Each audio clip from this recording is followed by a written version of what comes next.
You played, the last several years, you played with some big time guards. And obviously Ant's not like, he's an on the ball guard, right? He's not Steph and he's not Jalen in terms of like true point guards or whatever. But what do you see? Like when I look at Jalen and the way he approaches his game, his motor, how he attacks, but he also has his temperament where like, obviously he's got his, with all his shit, he does his thing, but like he's so like stoic in how he goes about his business. And then you see the other side of that in Ant, which is like they're both, the motor is crazy. And that's the thing that jumps out the page to me or the screen when you're watching them.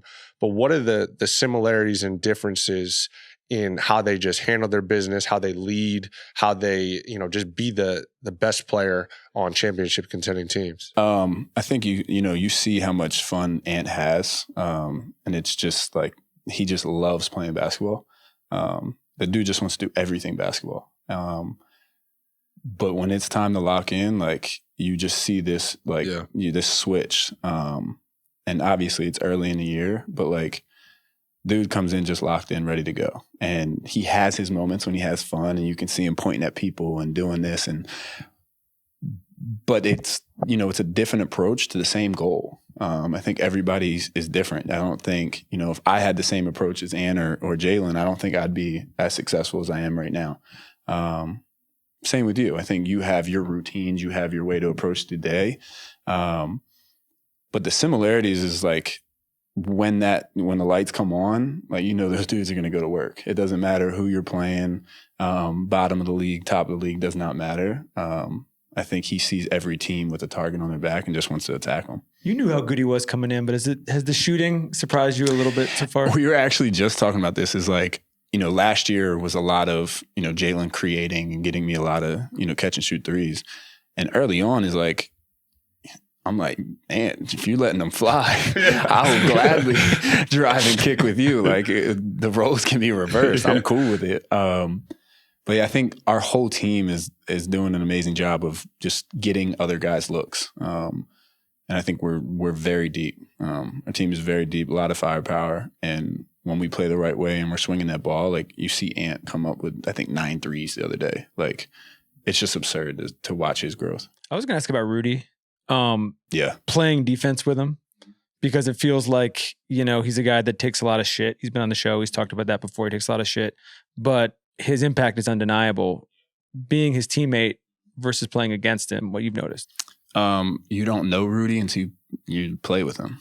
Like Rudy, is the anchor of our defense, and a lot of stuff revolves around Rudy. But to your point about the approach, like Rudy's approach is unmatched, like daily to his body, to getting ready for a game.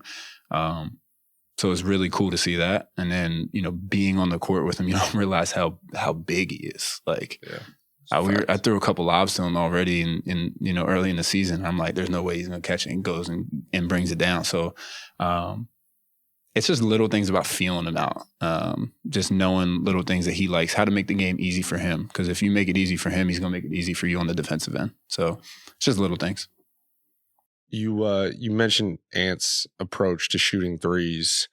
Obviously we've been competing against each other for a while. We had this series, Heat Bucks back when you were in Milwaukee. Something happened last year, and I don't know what happened, but the guardrails came off in terms of you letting that thing fly. Yeah. I don't know if it was you played with Steph and saw what it was to let it go. I don't know if it was Tibbs in your ear saying let that motherfucker go, or if it was like you internally, like what. And it probably maybe wasn't a moment, but maybe it was. Like, did you just decide, like, all right, I'm going to just get this thing up? I think, like, you look at early on in the year, it was a struggle. Like, going into a new team, new situation. They had guys that were in, positions I was in that had success the year before. So, like, if you look at the minutes played to start the year and, role and stuff like that, it wasn't ideal for, what I was expecting coming in.